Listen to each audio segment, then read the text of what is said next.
시청자 여러분 안녕하십니까. 화요일에 아침의 매일경제입니다. 우리 사회가 부패했다고 생각하는 국민이 절반을 넘는 것으로 조사됐습니다. 국민권익위원회 조사인데요. 부패를 유발하는 사회 문화가 가장 큰 이유로 꼽혔습니다. 이른바 깨끗하면 손해본다 이런다는 건데 여러분은 어떻게 생각하시나요? 각 신문의 일면 기사부터 전해드립니다. 먼저 매일경제입니다.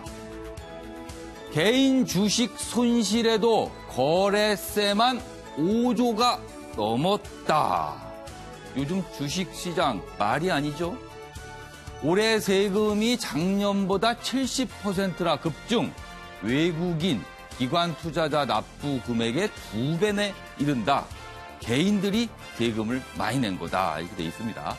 손해봤는데 세금까지 내야 하는가? 그래서 거래세를 좀 낮춰야 하는 것 아니냐 이런 주장이 나오고 있습니다. 자, 다음은 한국일보 보겠습니다. 안전권, 기본권으로 천명했는데 KTX 사고 부끄럽다. 문재인 대통령이 어제 청와대 회의에서 남긴 말입니다.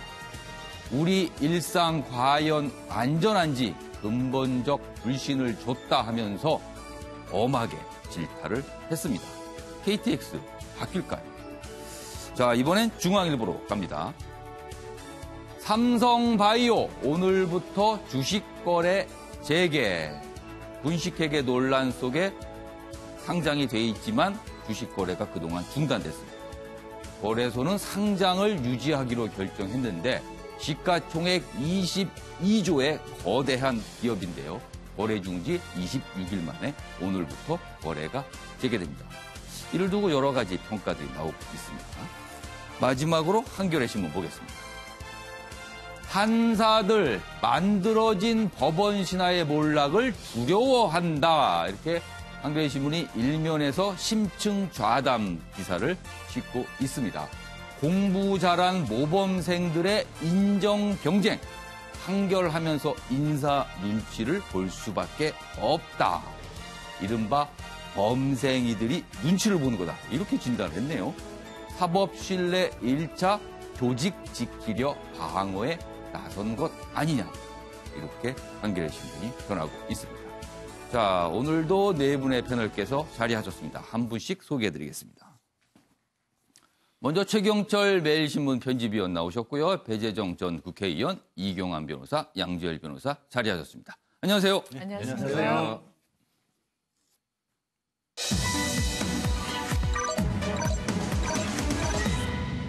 오늘자 신문 기사들의 핵심을 정리한 아침을 여는 키워드입니다. 첫 번째 키워드, 윤장현의 그 당시 문자. 시끌시끌 논란입니다. 이해찬, 손학규, 막걸리 대화하자. 이재명만 기소되는 건가? 삼성바이오 거래 재개. 이렇게 네 가지 키워드로 정리해봤습니다. 그럼 1시간 동안의 신문 브리핑 본격적으로 출발하겠습니다. 첫 번째 주제는요. KTX 사고 소식. 계속 뒷이야기가 나오고 있는데 그 얘기 안 해볼 수 없습니다. 여기 있습니다. 한국일보입니다. 선로 전환기 설계부터 잘못. 1년 3개월간 오류 안고 달렸다. KTX 강릉선 오류 안고 1년 3개월을 달렸습니다. 그 강릉선 오가신 분들 엄청난 숫자 있으시라고 봅니다. 대단히 많은 분들이 다녔어요. 근데 몰랐습니다. 이런 건지는. 내용 더 보죠. 강릉선 전체 노선 오류 가능성, 관련 회로 점검, 긴급 안전 권고다. 이렇게 돼 있습니다. 여기 사진 보시면요. 오영식 코레일 사장이 지금 승객들에게 고개를 거의 90도로 숙여서 인사하는 모습도 여기 잡히고 있습니다. 옆에 기사 하나 더 보겠습니다. 서울신문입니다. 엉뚱한 훼손 1년 넘게 몰랐다.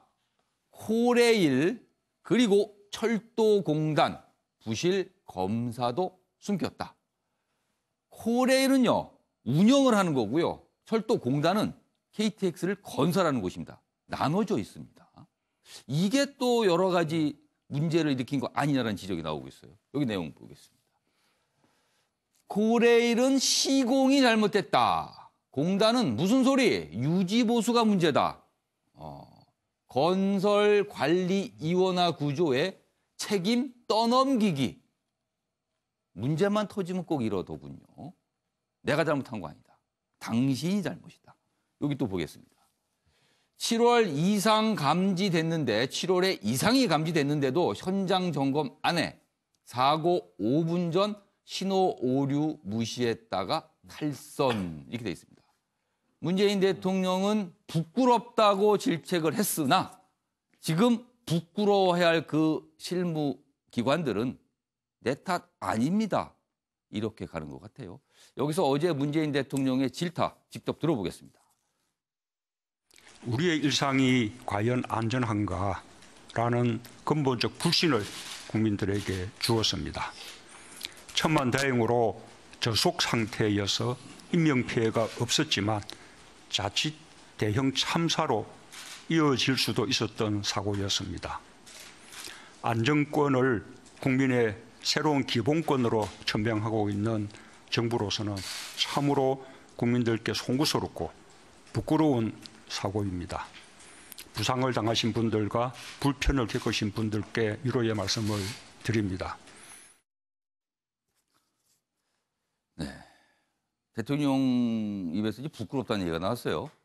대통령이 부끄럽다면은 대통령을 보좌하는 참모 그리고 실제 일을 하는 그분들은 어떻게 해야 됩니까? 최영철 위원님.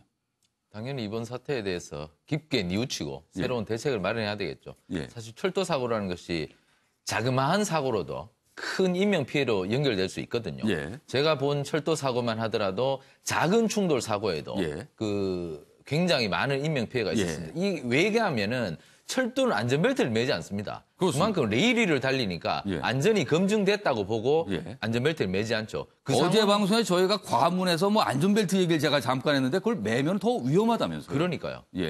그런 시스템이 안전벨트를 매지 않게 되어 있는 시스템인데 충돌이 일어나 버리면 인명사고가 엄청나게 큰 거죠. 이번 사고도 진부역에 가까이 갔기 때문에 저속이었기 때문에 탈선이 나도 인명피해가 적었지 고속이었다면 이건 뭐 거의 뭐 우리하고 북한하고 뭐 철도 연결에 대한 말도 못 꺼낼 정도로 대단한 사고가 될 뻔했는데 생각하기도 싫은 그렇습니다. 이건 뭐 같습니다. 우리 철도 역사가 사실 100년이 넘습니다. 1899년에 경인선이 개통됐는데 전 세계적으로 산업혁명이 일어났던 국가들은 어김없이 철도혁명을 일으켜서 전국토에 레일을 깔았죠. 그런데 우리나라는 전 세계적으로 아주 이르게 철도를 깔았던 나라들 중에 하나거든요. 그렇게 오래된 철도의 역사를 갖고 있으면서도 아직도 이런 사고가 일어난다는 것을 우리가 반성해야죠. 사실 일본만 해도 많은 철도들이 있고 일본은 지금 JR이고 그다음에 그렇습니다. 프라이빗 레일로드 그러니까 사철들이 많지 않습니까? 여러 군데의 회사들이 많으면서도 사고가 거의 없거든요. 그것은 결국 경쟁을 통한 안전 그것이 담보되어 있다는 것인데 우리는 코레일 독점 체제가 이전엔 어떻게 보면 이제는 좀 더 바꿔야 되지 않을까. 코레일이 지금 SRT를 또 통합하려고 하거든요. SRT와 경쟁을 통해서 더 새로운 안전체계를 모색해야 될 때가 되지 않았나. 저는 이렇게 보고 있습니다. 지금 최영철 편집에서 일본 얘기를 하는데 일본은 우리보다 고속철도가 좀 앞섰던 나라죠. 그런데요. 일본에서는 고속철 관련 사고가요. 천재지변 이외에는 사람이 일으킨 사고는 거의 일어난 적이 없답니다. 수십 명이 넘었는데. 좀 여러 가지 생각을 하게 된 대목인데 일단 중요한 거는요. 이유를 알아야 됩니다. 왜 이런 사고가 났고 왜 자꾸 KTX 사고가 반복되는지 이 부분이거든요. 도대체 뭐 때문에 그러는 걸까요? 배지정 전 의원께서는 어디를 짚어야 한다고 저는 보십니까? 우리 앵커께서 오프닝에서 우리 사회를 우리 국민들께서 여전히 부패한 사회다라고 절반 이상이 얘기를 하신다는 거 아닙니까? 이게 누적되어 온 그동안 안에 정말 잘못들이 지금까지도 계속 국민들을 불안하게 하는 게 아닌가 하는 좀 안타까움을 가지고요. 물론 더 디테일하게 들어가 봐야 되겠죠. 저만 하더라도 제가 일주일에 뭐 2번에서 4번 KTX를 타고 다니고 있습니다. 예. 실제로.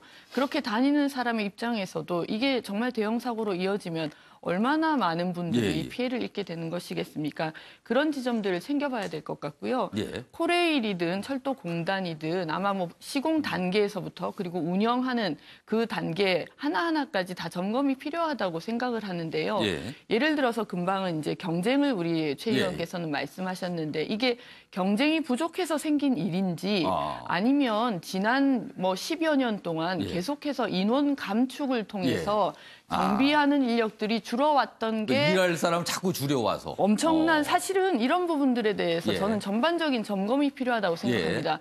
KT 아현지사의 경우에도 화재가 났었는데 예. KT도 계속해서 인원 감축이 문제가 되었었고요. 예. 뭐 불필요한 인원이라면 적정하게 조정하는 것이 맞겠습니다만 핵심적인 정비 인력까지 줄인 것은 아닌지에 대한 점검도 저는 필요하다고 예. 생각하고 과연 앞으로 그러면 이런 안전사고를 막기 위해서는 어떤 부분부터 우리가 하나하나 짚어봐야 될지 저는 냉정하고 철저한 조사와 수사가 예. 필요하다고 생각합니다. 알겠습니다. 지금 이유와 관련해서 여러 가지가 꼽히고 있는데요. 직원들이 기강이 해이해졌다부터 수익성을 너무 추구하다 보니까 이런 일이 벌어진 거다. 아니면 다 위탁에 맡겨서 이렇게 됐다. 또 한 가지는 낙하산 인사가 원인이다. 뭐 별의별 얘기가 다 나오는데요. 일단 그 얘기 좀 해보겠습니다. 불똥이 튀는 건가요? 아니면 진짜 문제가 좀 있는 건가요? 여기 보겠습니다. 매일경제입니다. 문캠프 출신 그리고 운동권 출신 뭐 이렇게 제목이 달렸고 낙하산으로 잔뜩 뒤덮인 코엘이다 이렇게 제목이 달려 있어요. 자 그러면 어떤 내용일래 낙하산이 이렇게 많다라고 제목이 되어 있을까요? 여기 보시면요. 코레일과 5개 자회사 임원을 들여다봤더니요. 37명 중에 13명이 이른바 캠코더 인사 그러니까 대선 관련대 인사다. 이른바 공신이다. 이렇게 돼 있습니다. 철도산업 관련 전문성은 없고 그런데 문제는요. 정권이 바뀔 때마다 보훈 인사 이 자리가 그랬답니다. 지금 정부뿐만 아니라 과거 정부도 들여다보면 정권 바뀔 때마다 보훈 인사하는 자리 이른바 정치권에서 낙하산으로 내려앉는 자리였다. 임기 채운 사장은 한 명도 없다. 이렇게 돼 있습니다. 그래서 여기 보시면요. 표에 코레일도 있고요. 코레일 유통, 코레일. 하여튼 이 코레일이 붙은 이 자회사들이 쭉 있는데 낙하산 인사로 볼 만한 분들이 꽤 포함이 돼 있군요. 그래서 지금 불똥이 일로 쳤는데 이런 인사도 원인이 아닌가 하는 지적도 나오고 있는 게 사실입니다. 자, 이광현 변호사께서는 어떻게 보십니까? 예. 당연히 뭐 비전문가들이 예. 뭐 이렇게 지위에 있으면 그 분들이 어떤 제대로 감시 감독을 못한다는 측면에서 보면 당연히 책임이 있을 거라고 보여지고요. 예. 그렇지만 그분들은 어떻게 보면 2차적 책임입니다. 1차적 책임은 좀 전에 뭐 자세하게 우리 앵커께서 이야기를 하다가 대부분 다 말씀 안 드렸지만 예. 직접적인 원인은 사실은 작년 12월 달에 개별 점검을 했습니다. 예. 이때 이미 부실 검사가 이루어졌어요. 예. 개별 점검을 했음에도 불구하고 이상 없이 그냥 넘어갔다. 이게 문제인 것이고요. 그리고 올해 7월 달에 그 부분에 대해서 이상 감지가 발생이 됐습니다. 예. 그렇다면 그때 이상 감지 됐을 때 제대로 체크만 했더라도 네. 이 사고는 발생되지 않았을 것이고 또 무엇보다도 이 사고 발생 5분 전에 이미 이상 오류 이상이 그렇죠. 신호 오류가 뭔가가 잘못됐다는 거죠. 발생돼 나타났다는 거죠. 그때 누군가가 제대로 파악만 했다 하더라도 사고 발생되지 않았을 건데 이런 직접적 원인이 있음에도 불구하고 이것을 그 당사자들이 혹은 제도가 이것을 막지 못하는 그런 문제에 대해서 어떤 원인을 정확하게 판단해내 가지고 그걸 해결해내야 되는데요. 예. 이런 문제 가장 문제가 큰 문제가 1차적인 문제고 그다음에 역시 이런 낙하산 인사 뭐 정권의 전리품이라고 하는 정도의 예. 어떤 낙하산 인사 이런 부분들에 대해서 2차적인 문제를 내고 있다. 이런 문제를 해결해야 될 것 같습니다. 양지열 변호사께서는 이번에 사실 이유를 밝히는 게 중요합니다. 왜냐하면 반복돼서 안 되니까요. 아까 제가 배정 전 의원께 똑같은 질문 드렸는데 똑같은 질문 드리겠어요. 지금 어느 지점을 좀 들여다봐야 됩니까? 저는 양쪽 현장과 위쪽을 다 같이 봐야 될 예. 필요가 있다고 봐요. 그러니까 이게 지금 좀 전에 얘기했던 그 보훈 인사라는 얘기가 예. 정권마다 반복이 된다는 얘기는 어떤 얘기일까요? 그 자리는 누가 와도 상관없는 자리라는 얘기밖에 안 근데 되잖아요. 지금 보니까 그게 아닌 것 같아요. 안전을 책임지는 자리인데. 그러니까요. 그러니까 누가 와도 상관없는 자리가 사실은 아니었는데도 누가 와도 상관없이 그렇게 그동안 운영이 되었다는 것이고 그런 얘기는 뭐냐면 2중, 3중으로 위에서 고비용 구조가 될 수도 있다는 거죠. 그럼 위에서 고비용 구조가 들면 어떻게 해야 될까요? 결국 그 비용을 줄이기 위해서는 예. 밑에 정말 필요한 현장에서 비용이 빼지는 거예요. 그러니까 위탁업체로 내려가고 안전 인력 줄여지고 그게 위에를 채우느라고 앞에 정작 필요한 안전 비용을 줄여드리는 이유가 되는 거거든요. 그러니까 코레일만 그럴까요? 모든 사고들 일어날 때보다 비슷한 현상들이 거의 비슷하게 나잖아요. 지하철 공사 사고 일어날 때 보면 현장에서 뛰는 사람들 말고 위에 관리 직원이 더 많아요. 이런 얘기들 나오잖아요, 끊임없이. 그러니까 이게 단순히 정권의 문제와 보훈 인사가 아니라 기본적으로 우리 사회를 만드는 구조 자체가 현장 중심에서 이게 아니라 위에 관료 중심 체제가 계속해서 유지가 되고 있는 게 아니냐. 이른바 조직이 가분수가 돼. 그렇죠. 머리만 큰 거예요. 그러니 발에서 넘어지는 거예요, 자꾸만. 이런 부분들이 정말로 코레일 뿐인가. 좀 이제 정권이 바뀌었다. 어떤 대통령께서도 새로운 어떤 적폐 얘기를 하시는데 이것도 하나의 적폐겠죠. 어찌 보면. 이런 구조 자체를 바꿔야죠. 안전 그리고 생명과 관련된 자리인데 누구나 와도 된다 하면서 누구나 와도 안 치면요. 그 누구나 와도 사고가 나게 되는 게 아닌가. 이런 생각이 불현듯 듭니다. 답답합니다. 이런 사고 소식 전해 드릴 때마다요. 자, 이번엔 어떻게 생각하십니까? 순서를 진행해 보겠습니다. 한 가지 이슈에 대한 패널 분들의 깊은 생각을 들어보겠습니다. 보시죠.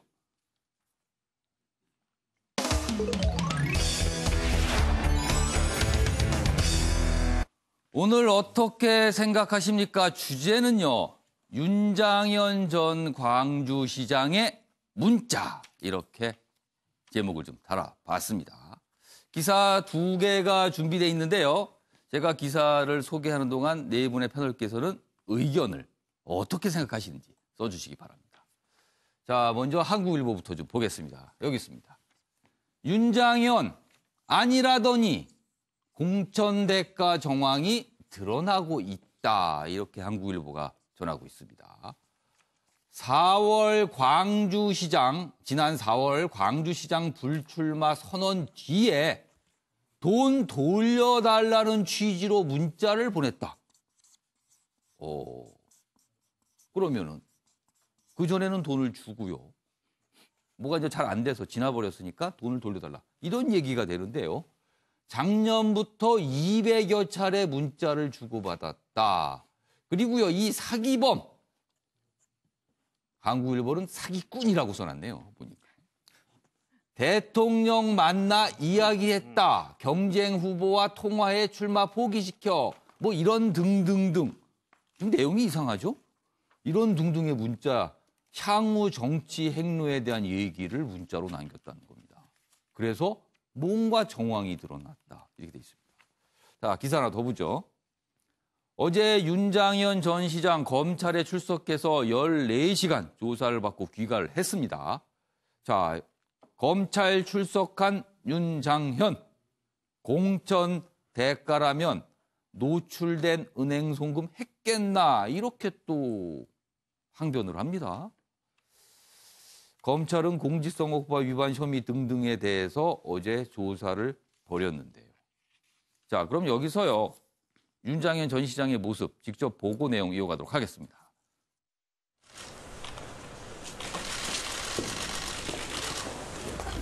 조사를 좀 중단하시고 나온 걸로 얘기를 들었는데요. 네. 혹시 좀 이유가 있으신지 좀 궁금하거든요. 또 미진한 부분에 대해서 저도 더 계속 해야 할 일이고 그래서 내일 더 받기로 했습니다. 공천에 관련된 거에 대해서는 지금 어떻게 생각하고 계십니까? 네, 이제 앞으로 수사 진행 중이기 때문에 뭐 질문을 여러 가지 했습니다. 뭐 수사가 진행 중이기 때문에 그 말로 대변이 됐고 사실상 뭐 내용 얘기를 한 건 없습니다. 자, 그럼 네 분 패널의 의견 어떻게 생각하시는지 지금부터 좀 들어보겠습니다. 먼저 최경철 편집위원. 뭐 들어가실 때 말씀하셨고 나오실 때도 말씀하시던데 그 이분 참 있어도 사실 말씀은 거의 없으신 것 같습니다.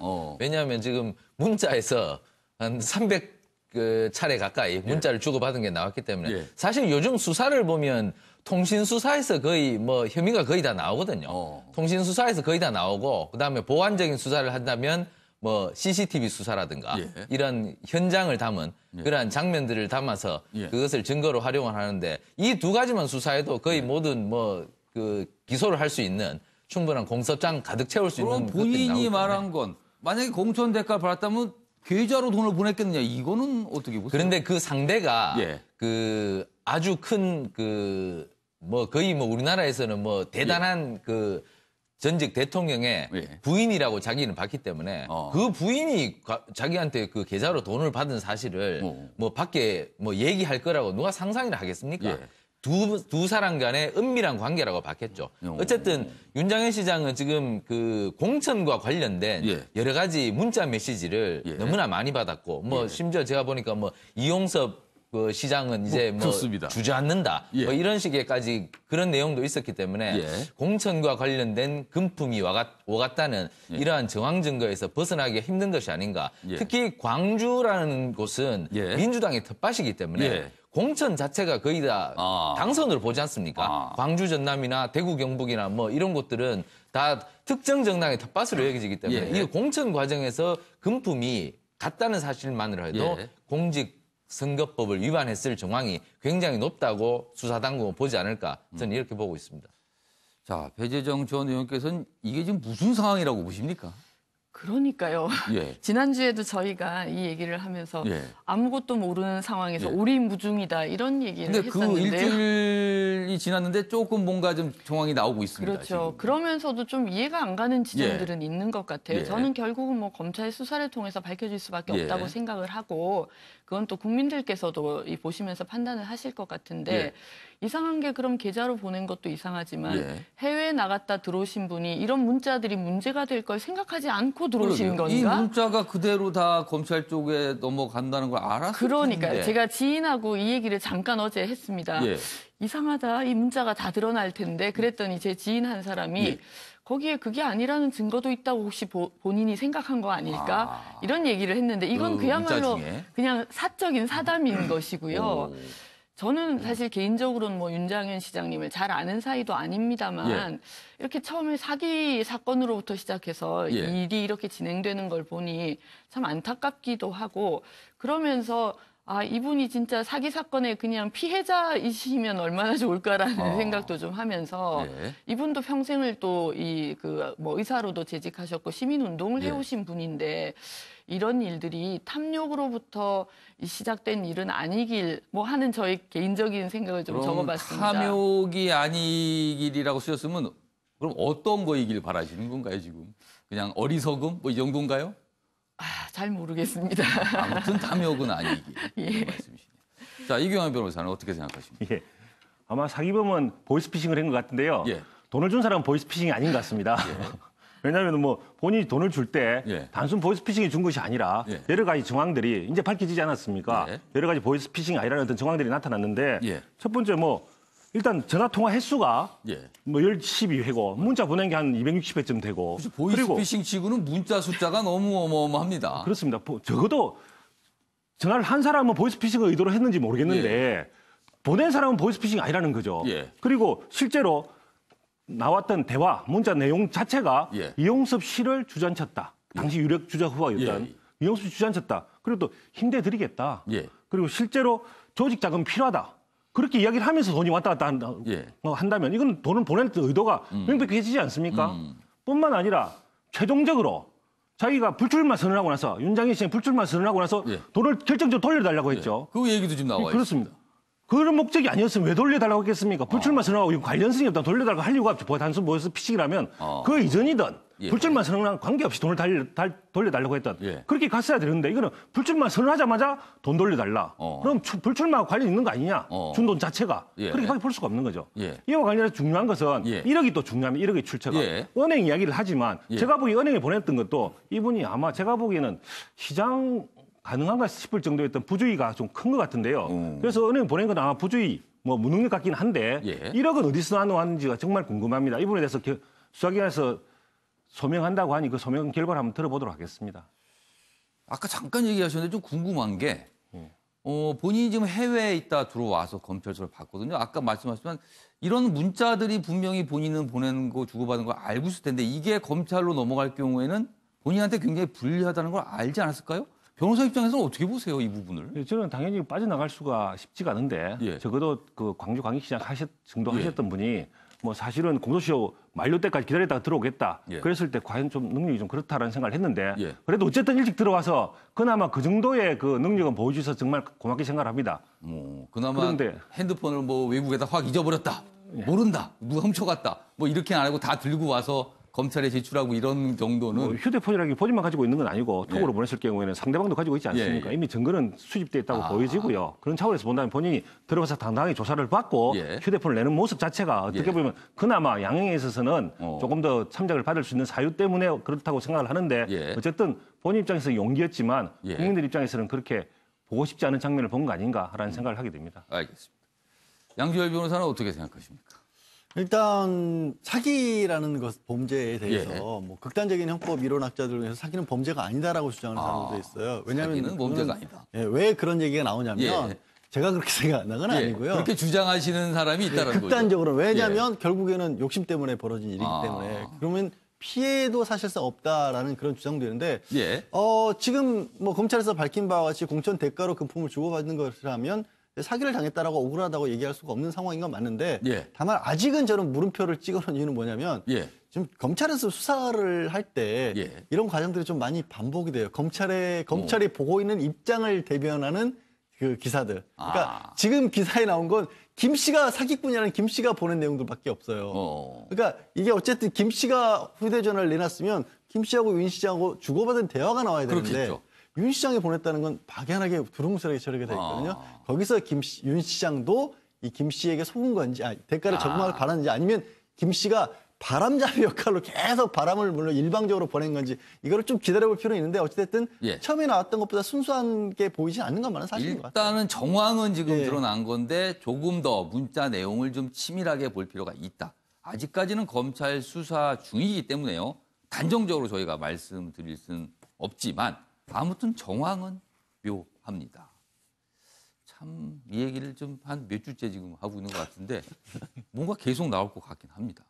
자, 이번엔 정치권 기사로 좀 넘어가 보겠습니다. 여기 보시죠. 조선일보입니다. 여기 보시면요. 이른바 중진 정치인 2명의 모습이 보입니다. 이해찬 더불어민주당 대표, 손학규 바른미래당 대표. 손학규 대표 지금 단식 중이죠. 이 단식 중인 손학규 대표를 이해찬 대표가 찾아갔습니다. 그 얘기입니다. 여기 보시죠. 이해찬, 단식을 왜 하나? 그러니까요. 손학규 대표, 무슨 소리야? DJYS는 왜 했나? 이렇게 얘기를 합니다. 굉장히 좀 이 작은 부분의 대화긴 하지만요. 두 대표가 바라보는 인식의 차이를 좀 드러내는 장면이 아닌가 싶습니다. 여기 좀 더 보죠. 손학규 대표 단식장에서 설전. 손, 협상 안 되면 나는 가는 거지. 여기서 말하는 협상이란 선거제도 개편 관련 협상을 말합니다. 2, 막걸리 마시던 때로 돌아가자. 막걸리 마시던 때로 뭐 이런 얘기까지 주고받았습니다. 자, 경향신문 사설 관련 내용에서 좀 하나 더 보겠습니다. 선거제 개혁, 한국당보다 민주당이 더 밉다는 경고를 새겨야 한다. 이렇게 사설의 제목을 달았습니다. 여기 내용 더 보면요. 뭐 그랬던 민주당이 여기서 그랬던 민주당이라는 이제 과거 선거제를 바꿔야 된다고 그렇게 주장했던 민주당을 말합니다. 그 민주당이 제1당이 된 뒤엔 미온적인 입장으로 변한 것은 거대 정당에 절대 유리한 현 소선거구제의 기득권을 선뜻 내놓고 싶지 않은 속내임이 뻔히 보인다. 이렇게 경향신문이 사설로 질타를 하고 있습니다. 한국당보다 민주당이 더 밉다. 이거를 새겨 들어라. 자, 그럼 여기서 관련 영상 보고 이어가도록 하겠습니다. 할 말이 없네, 할 말이 없어. 우리 이해찬 대표가 웃었어요. 우리 이해찬 대표가 웃으니까 이제 뭐가 잘 풀리겠어요. 그만하시고. 아니, 그만하기는 뭘 그만해. 예? 난 건강하니까 오래 끓으시라고. 오래 끓다가 죽을 때쯤 돼서. 단식을 풀으세요. 우리 아니, 단식은, 아니, 내가 무슨 왜 단식을 해요, 왜? 응? 우리도 어떻게 살아왔는데요? 내가 건강하니까 꽤 갈 겁니다. 근데 되도록 빨리 저 건강해서 다시 막걸리도 마실 수 있게 해주세요. 옛날 막걸리 마시던 그때로 돌아가자고요. 응? 예, 지금 두 대표가 웃음을 섞어가며 대화를 하는 모습이지만 말에 뼈가 있네요. 최영철 의원께서 어떻게 보셨어요? 두 분이 말씀하시면서 손 대표님이 막걸리를 빨리 마실 수 있도록 이 대표가 역할을 해달라고 말씀하셨는데 제가 한 달 전에 손 대표님하고 막걸리를 마셨는데 막걸리 많이 드시더라고요. 막걸리를 술잔을 돌리면서 막걸리 드시던데 저는 배우가 불러서 아주 혼났는데 하여튼 뭐 막걸리를 굉장히 잘 드실 정도로 굉장히 건강하신 모습을 봤는데 어쨌든 손 대표님이 빨리 단식을 푸셔서 그 건강을 좀 회복하셨으면 하는 건 바람이고요.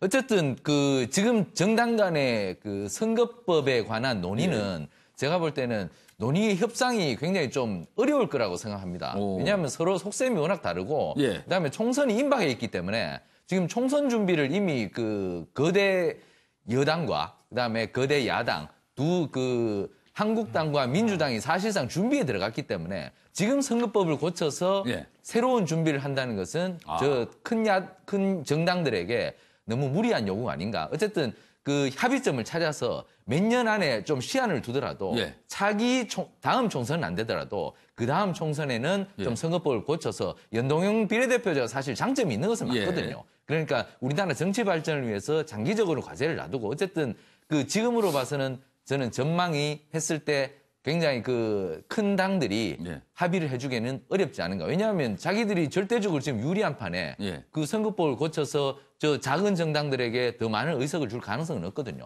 어쨌거나 그 장기 과제로 해서 협상을 하는 것이 좀 더 현실적이지 않을까. 그런데 손 대표 입장에서는 좀 이렇게 된다면 결국 바른미래당이 한국당에 흡수되는 것이 아닌가. 이런 두려움이 있는 것이죠. 그런데 그러한 두려움 때문에 그 좀 굉장히 그 행동을 지금 그 빠르게 하시기는 어렵지만 어쨌든 현실적으로는 지금 선거법을 고치기는 어려운 것이 아닌가. 저는 이렇게 보고 그럼 있습니다. 그 상태라면 손학규 대표가 단식을 풀지 않겠는데요? 단식을 푸셔야죠. 지금 나이 70이 넘으신 그 노정치인이 너무 오랫동안 건강을 해치시기에는 너무 많은 모험이고 일단 단식을 푸시고 협상을 하는 것이 그 원내에서 푸는 것이 맞죠. 단식이 오늘로써 엿새째입니다. 6일을 굶은 거예요. 몸이 좀 이상이 있을 수도 있는 시점에 지금 다다른 게 아닌가 싶은데. 배재정 전 의원께는요. 뭐 요의 내용 논평 좀 해주시고 제가 추가 질문을 아까 경향신문 사설에 한국당보다 민주당이 더 밉다. 이런 말이 나온다. 이거 어떻게 봐야 될지. 우선 손학규 대표님의 단식에 대해서 우리 뭐 정치 구단이라고 흔히들 얘기하시는 박지원 대표께서 이번에야말로 라이트 타임에 단식에 들어갔다 이런 말씀을 하셨더라고요. 인터뷰를 보니까.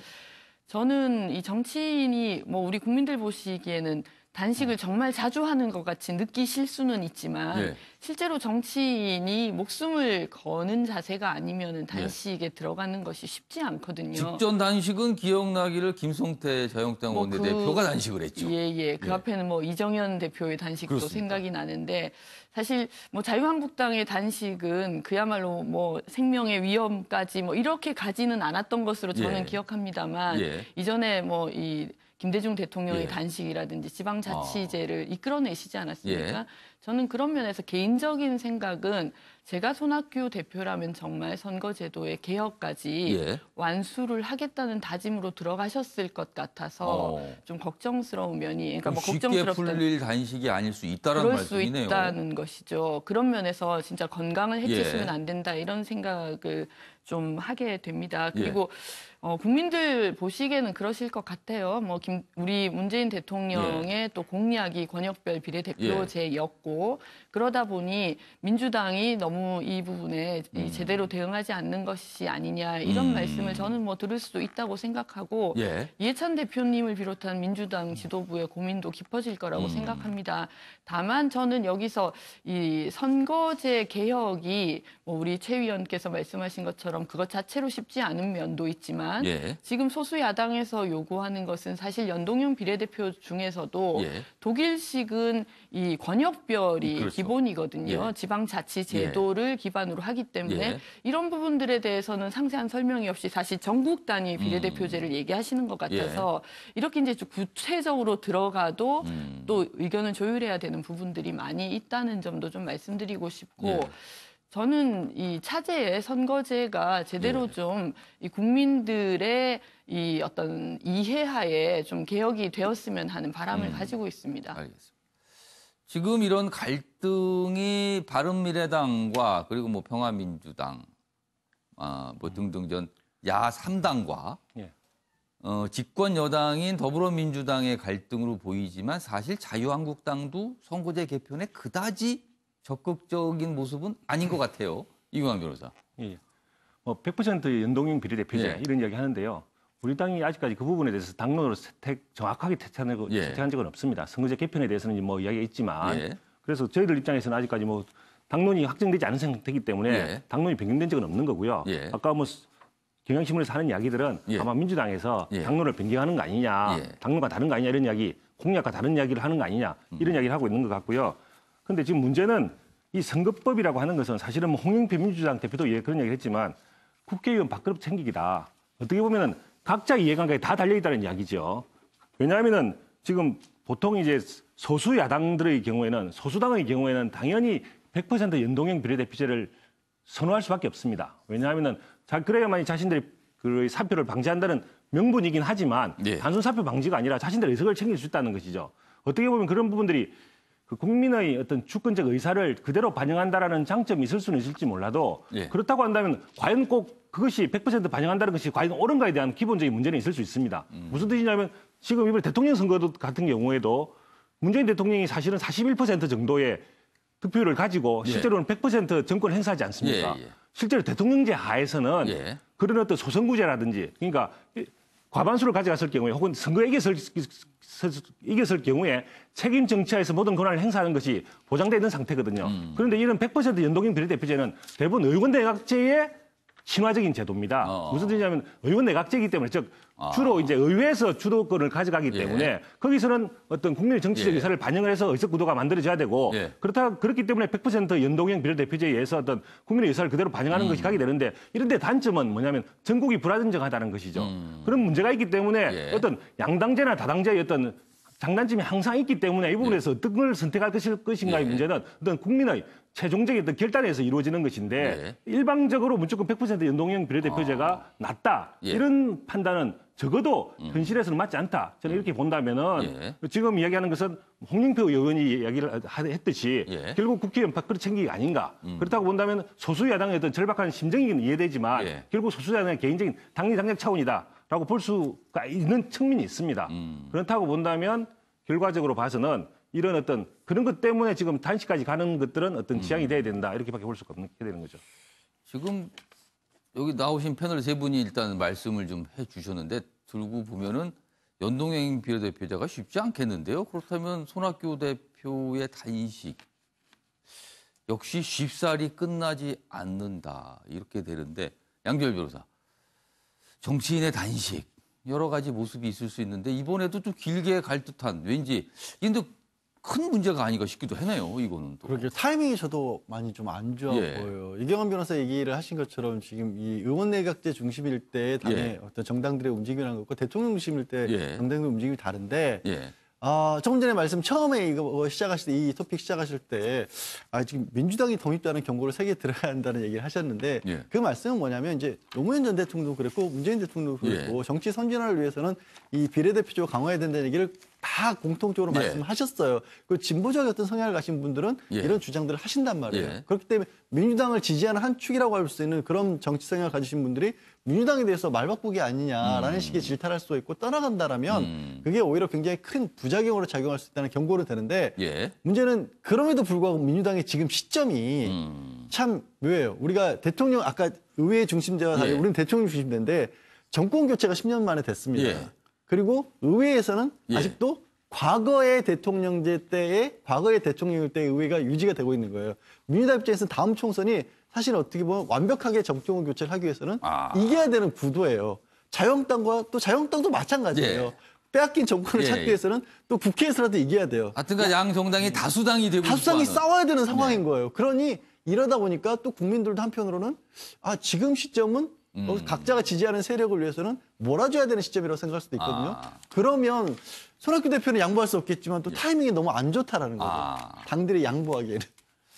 아무튼 큰 일은 없어야 될 텐데 이 단식, 손학규 대표 단식 어떻게 풀어갈지 정치권이 오늘도 좀 고민을 하지 않을까 싶습니다. 자, 이번에는 이재명 경기지사 얘기로 좀 가보겠습니다. 조선일보 기사인데요.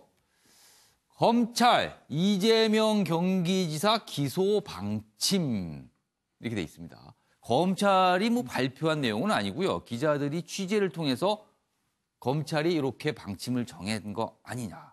사실상 정했다. 이런 내용을 전하고 있습니다. 자, 중요한 거는요. 이재명 경기지사는 기소 방침 돼 있는데요. 요 밑에 보시죠. 해경군 김씨 논란 김혜경 씨는 증거 불충분으로 기소할 듯 이렇게 돼 있습니다. 불기소할 듯. 네. 그렇다면은 이재명 지사는 기소 방침, 부인인 김혜경 씨는 불기소 방침. 갈라지는 겁니다. 이거를 어떻게 봐야 될지 일단 이 부분은 두 분의 변호사가 나오고 계시니까 집중해서 두 분께 좀 질문 좀 드리겠습니다. 부부에 대한 검찰의 기소 방침이 달라진 거예요.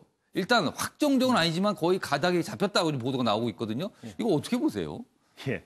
과거에 이제 부부가 둘 다 이제 범죄를 저질렀다고 추정이 되면 뭐 한 분은 이렇게 불기소하고 한 분은 뭐 이렇게 기소하고 이런 경우가 많이 있는데 근데 이 건까지 그렇게 따라가야 되는지 진짜 의문스럽습니다. 특히 그 김혜경 부인의 경우에 지금 경찰에서 기소 의견을 올렸고요. 그런데 거기에 대해서 이재명 지사가 본인이 직접 그것을 반대하는 증거가 차고 넘친다라고 이야기를 했음에도 불구하고 그 차고 넘치는 증거를 하나도 제시를 못했거든요. 반대로 어떤 반대의 정황 증거는 많이 나타났단 말입니다.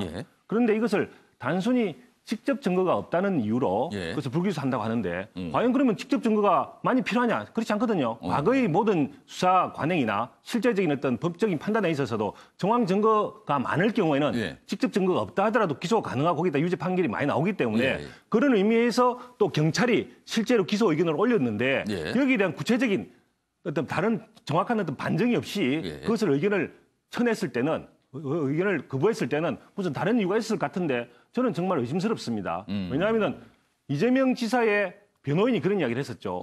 실제로 경고 비슷하게 혹시나 문준영 취업 특혜에 대해서 어떤 사실 여부를 판단할 수밖에 없다라는 어떤 경고를 했는데 그런 부분들에 대해서 검찰이 혹시나 굴복한 거 아닌가? 이 부분이 부담을 느껴서 실제로 그 부분이 재판상에서 문제가 됐을 경우에 그것이 논란이 되는 거 혹은 사실이 밝혀지는 것에 대해서든 혹시 부담스러워서 그런 거 아닌가라는 의심을 충분히 할 수가 있죠. 그렇다고 본다면 검찰의 이번 불기소 의견이 만약에 진짜 실제로 불기소로 이어진다면 그런 어떤 국민적 의혹을 이번에 씻기는 어렵다. 저는 이렇게 볼 수가 없을 것 같습니다. 양지열 변호사, 대통령 아들 문제. 그러니까 이재명 지사가 이 트위터 계정도 논란, 부인과 관련된 내용에 대해서 대통령 아들을 거론했습니다. 그래서 그 당시에 굉장히 논란이 됐었는데 그 부분도 이 내용을 검찰이 부담을 느껴서 불기소를 할 수도 있다. 이런 해석인데 어떻게 보세요?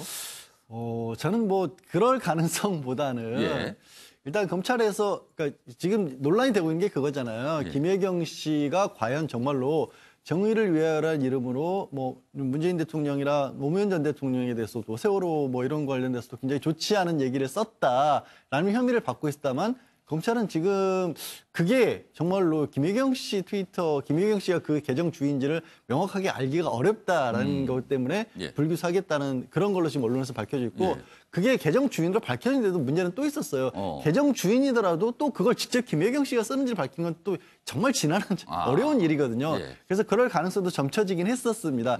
그런 것 때문에 오히려 증거불충분으로 불기소를 할 것 같은데 저는 사실 그럼에도 불구하고 검찰 입장에서는 이거를 법원에 가져가는 게 가져가지 않을까라는 생각을 했었어요. 왜? 너무 정치적으로 민감한 사안이라서. 사실 경찰은 기소 의견으로 경찰도 기소 의견으로 넘겼고 검찰 입장에서도 법원에 넘겨서 그냥 공개를 하고 모든 자료가 공개된 상황에서 법원이 판단을 내려주는 게 오히려 검찰의 부담을 덜 거라고 생각했는데 불기소를 한다고 하니까 굉장히 의외인데 예. 저는 이것 때문에 아마 이재명 지사 같은 경우 그런 생각을 할 수 있고요. 정치적으로 사실 본인에게 받고 있는 직권남용이나 공직선거법 위반보다 김혜경 씨가 받고 있는 의혹이 정치적으로 훨씬 더 불리한 상황이었어요.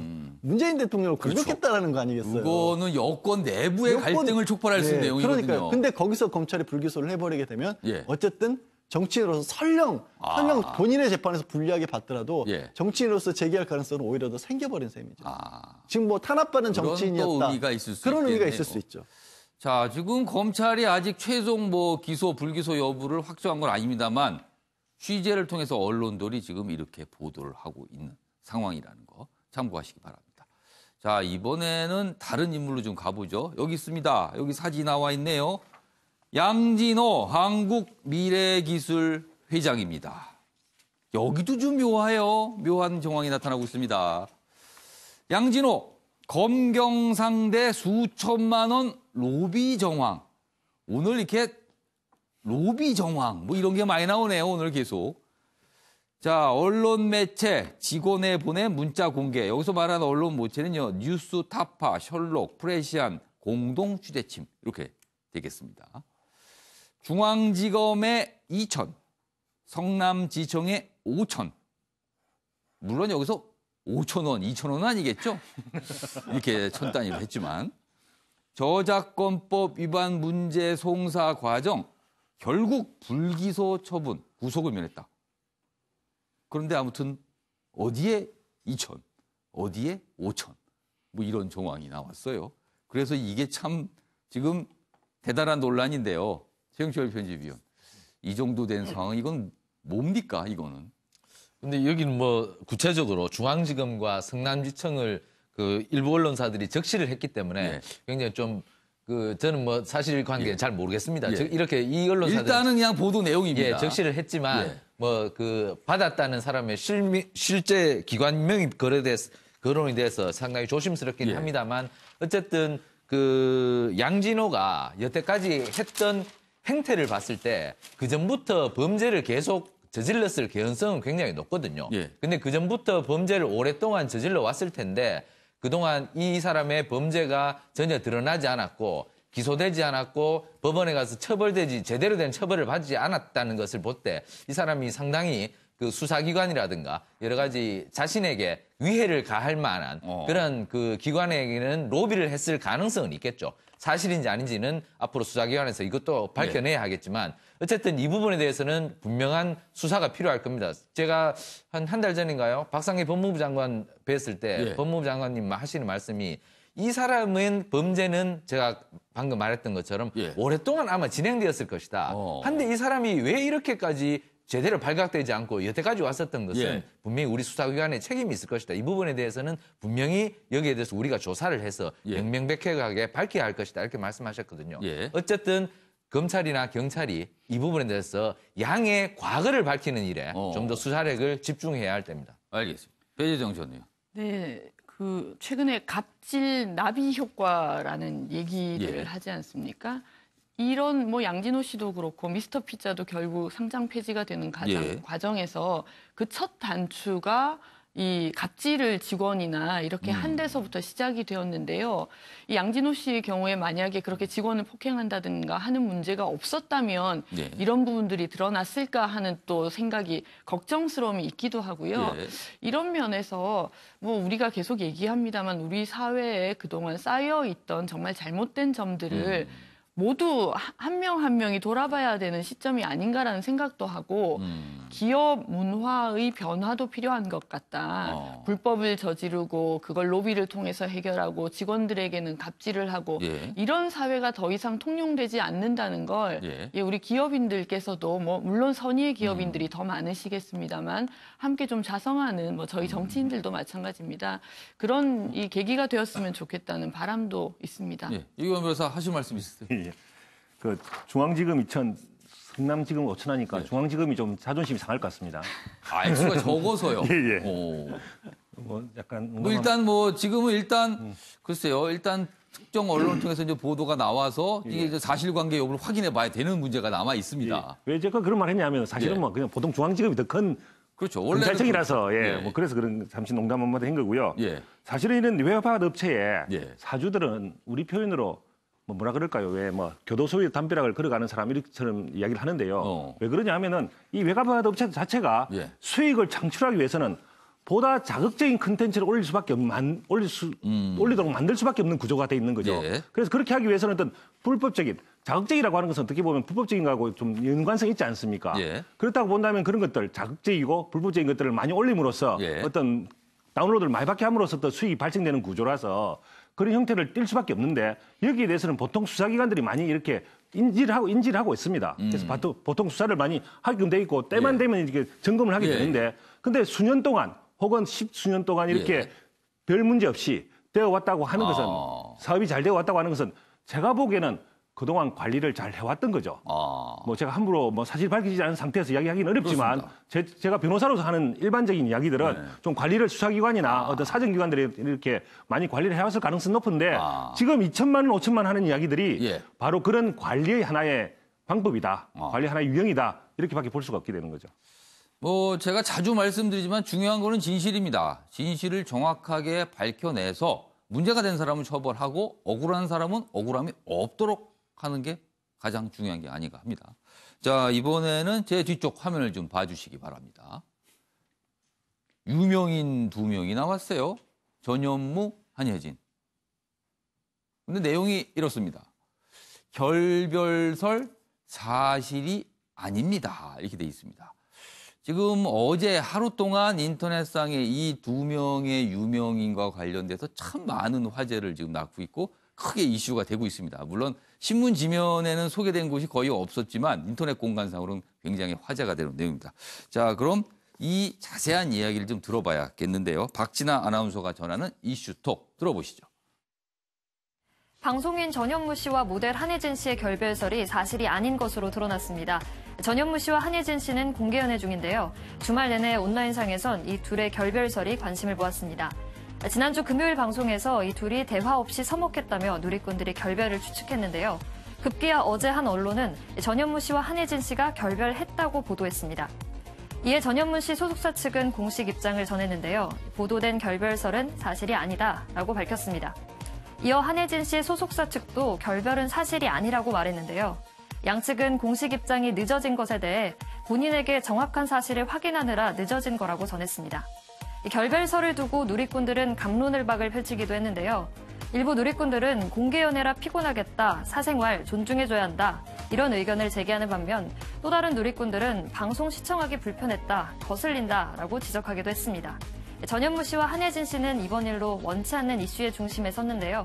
공인인 연예인을 향한 지나친 관심이 독이 되는 건 아닌지 생각해봐야 할 것 같습니다. 지금까지 박진아의 이슈톡이었습니다. 네. 정실 편집위원. 이 사안에 대해서 좀 생각할 문제는 유명인의 사생활. 과연 어떻게 다뤄야 될 것인가. 이 부분인 것 같아요. 어떻게 보세요? 저도 그 연예인 행사 주최하는 그 주최 측이 좀 돼서 몇 행사를 한번 치러봤는데 연예인들이 그 행사에 왔을 때 차에서 내리질 않더라고요. 연예인들이 타고 다니는 차, 그 스타크래프트인가 큰 차 있지 않습니까? 거기서 차에서 내리지 않고 자기 공연 순서가 될 때 딱 나와서 바로 들어가더라고요. 그래서 왜 그러는가 물어보니까 원래 그렇다고 그러더라고요. 그러니까 그만큼 좀 신비감을 느껴줘야 되고 그러니까 절대로 그 최대한 접촉면을 줄이면서 너무 자주 보이면 인기가 떨어진다는 거죠. 그렇죠. 그런 것 같은데 어쨌든 그런 측면에서 볼 때 이 연예인들이 굉장히 그 사생활에 대해서 굉장히 그 제약을 너무 많이 받는 그러니까 너무 얼굴을 많이 보여줘서는 안 되는 그런 위치에 항상 놓여있기 때문에 스트레스가 굉장히 많더라고요. 그 차 안에서 항상 숙식을 해결해야 되고 옷을 갈아입어야 되고 어쨌든 폐쇄 공포증에 좀 시달릴 정도로 어쨌든 굉장히 사생활이 없던데 이 그 전현무 한혜진 씨도 참 이런 측면에서 사생활이 없는 연예인의 고통을 느끼는 것이 아닌가. 어쨌든 뭐 그 연예인으로서 과도한 관심이 빚어내는 뭐 어쩔 수 없는 그 뭐라고 그럽니까? 뭐 성장통이라 해야 될까요? 연예인으로서 자라면서 당연히 받아야 할 그러한 것이 있을 텐데 어쨌든 이 스트레스를 잘 이겨내고 뭐 사랑을 잘 키워서 뭐 좋은 결실을 맺을 수 있도록 많은 팬들이 응원해 주셔야 될 것 같습니다. 마치 주례사 비슷한 걸 듣는 느낌도 있습니다. 사랑을 잘 키워서 결실을 맺길 바란다는 그런 말씀으로 마무리해 주셨습니다. 알겠습니다. 자, 이번 다음 기사 좀 가보겠습니다. 여기 보시죠. 동아일보입니다. 비만 느는 한국 사회. 사회적 손실이 연간 11조에 이른다. 이런 조사가 있다는군요. 여기 있습니다. 의료비로 5조 8천억 원 넘게. 엄청나군요. 생산성 손실도 2조 3,518억에 달해. 그리고 50에서 60대가 48%로 가장 많이 차지한다. 비만 의료비가 3년간 1조 5천억 원 급증했다. 이렇게 나와 있군요.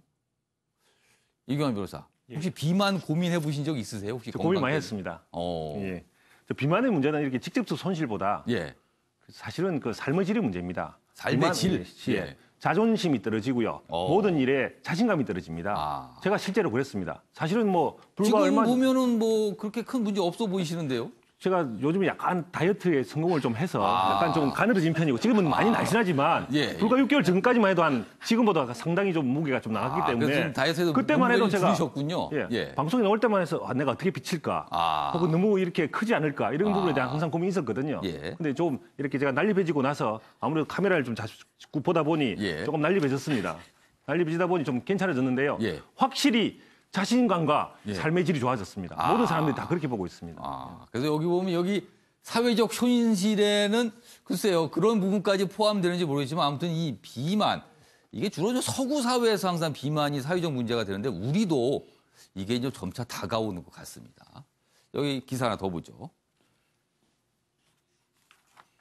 에이어스 비서실장 임명 무산 36살.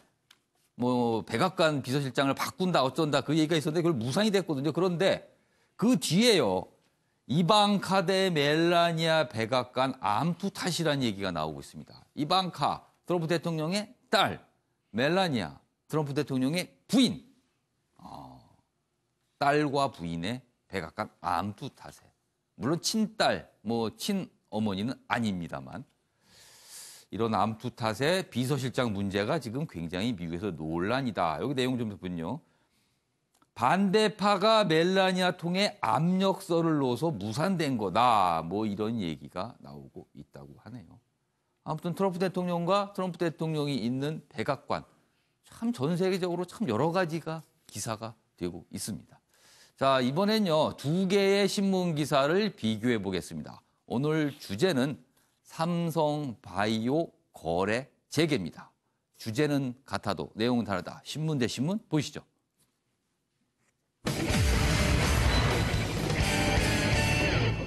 자, 오늘 신문 대 신문은 경향신문과 한겨레신문 2개의 신문 기사를 비교해 보겠습니다. 먼저 경향신문, 불확실성 해소해서 소액주주 보호하는 것이다. 이렇게 평가를 내렸는데요. 반면에 한겨레는요.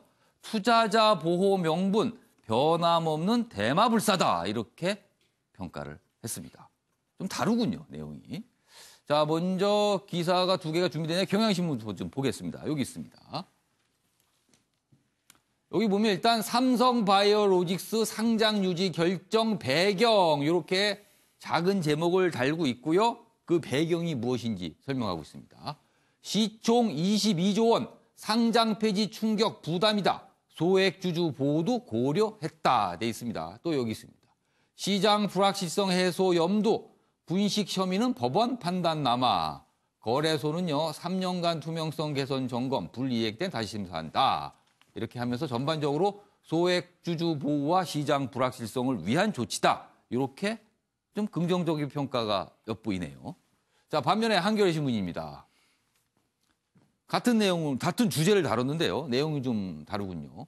시장 질서 뿌리째 흔든 회계 속임수에도 변함없는 대마불사. 이렇게 돼 있습니다. 여기 보면요. 거래소 투자자 보호 명분 아래 또 대기업의 송방망이 판정이다. 전문가들 분식 판정 그대로인데 거래 재개 결정 이해할 수 없다. 이렇게 전문가들 인용해 전하고 있습니다. 자, 네 분의 패널께서는 두 개의 신문 기사 중에 어느 쪽에 좀 더 무게를 두시는지 한 분씩 들어보겠습니다. 먼저 최경철 편집위원. 우리나라 자본시장 구조를 잘 봐야 하는데요. 예. 저희가 지난주에 미스터 피자 얘기를 했었죠. 미스터 피자가 상장 폐지될 가능성이 생겼다. 예.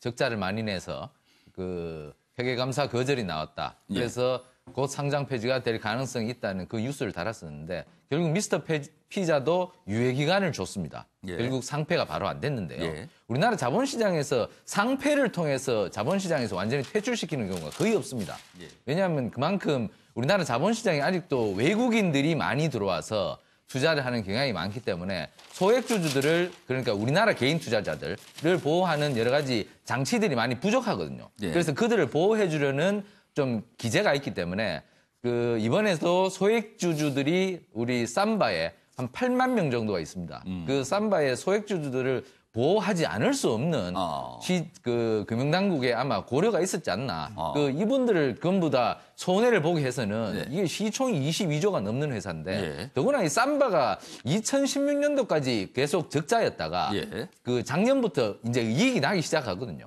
사실 바이오라는 게 굉장히 이익을 내기가 힘든 구조인데 초기 투자가 많기 때문에. 그래서 어쨌든 조금 더 기회를 주자는 것이 그 금융당국의 판단인 것 같고 역시 또 소액주주 보호도 중요한 것이고 우리나라 자본시장에서 우리 소액주주들을 보호해야지 많은 우리 소액주주들이 우리 자본시장에다가 돈을 많이 넣고 또 자본시장이 외국인들 없이도 성장할 수 있는 구조를 만들어야 하거든요. 장기적으로. 어쨌든 이런 면에서 저는 상폐에 대해서는 조금 신중한 것이 맞다. 대마불사라는 표현은 좀 맞지 않다. 알겠습니다. 왜냐하면 여러 가지 전례들을 봤을 때 작은 회사들도 많이 살려줬거든요. 이렇게 봐야 된다. 저는 이렇게 보고 있습니다. 자, 그럼 양절 변호사 의견을 좀 들어보는데 어느 신문 기사에 좀 더 공감을 하시나요? 저는 뭐 대마불사 쪽에 조금 더 공감을 하고 있습니다. 대마불사다 이거는. 왜냐하면 상폐를 하지 않은 결정이 맞으려면 뭔가 삼성바이오가 좀 바뀐 부분이 있어야 되는데 드러난 모습점들을 개선하겠다라고 밝힌 게 또 거의 없어요. 있는 그대로 두면서 그냥 보호를 한 건데 마침 얼마 전에 이제 최근에 개봉한 영화 중에 IMF 때를 다룬 영화를 제가 최근에 개봉한 영화가 봤거든요. 근데 거기 보면 마지막 장면이 그거예요. 그때 한참 우리가 금모으기에서 그 국가의 어려움을 살리기 위해서 22억 달러가 모았는데 그거는 결국 그 문제를 일으킨 대기업 부채 탕감하는 데 쓰였다라는 게 영화의 결론으로 자막으로 나오더라고요. 결국 이런 식이에요, 또. 결국 이런 식이에요. 그럼 소액주주를 보호하는 걸까? 정말로 진짜 다수의 소수자들의 보호를 받는 길일까 이게? 저는 이게 삼성바이오 얘기만 하는 건 아니고요. 계속 이 부분들이 누적되어 온 게 우리나라 경제에 사실 근간을 약하게 만드는 원인이 되고 있거든요. 그러니까 계속 뭐 옛말에 그런 거 있죠. 천장 떼서 장판 바른다고. 그런 식의 조치들이 계속되고 있는데. 천장을 떼서 장판을 바른다. 그러니까 언제쯤 이런 것들이 좀 투명하게 되고 언제쯤 이런 것들이 개선이 될까요? 사실 아까 외국인 투자 얘기했지만 외국인 투자자들이 가장 우리 시장에 대해서 불만족스럽게 생각하는 게 이건 대한민국 회사들은 이렇게 회계가 불투명해도 그냥 주식시장에서 그대로 돌아다닌다라 이게 외국인 투자자들의 주장하는 가장 큰 원인이거든요. 알겠습니다. 자, 배재정 전 의원께서는 어떻게 좀 보셨습니까? 두 개의 신문 기사. 네, 저는 우선 경향신문과 한겨레 신문이 신문 대 신문으로 이렇게 나오는 것도 좀 특이한 일이 아닌가. 상대적으로 이 진보 신문마다 성향을 색깔이 좀 다른 거니까요. 진보 성향의 신문으로 얘기가 되는데 사실 저는 두 개가 논조가 다르다고 생각하지는 않고요. 경향신문은 왜 이런 결정을 내렸을까 그 배경을 설명해 주는 것 같고 배경을 좀 충실히 설명하는 것 같고 그리고 한겨레 신문은 이것에 대한 비판을 실었다고 생각합니다. 아마 어쩌면 내일이라도 경향신문에서 이 문제의 파급에 대해서 저는 충분히 다룰 수도 있지 않을까라는 생각이 들고요.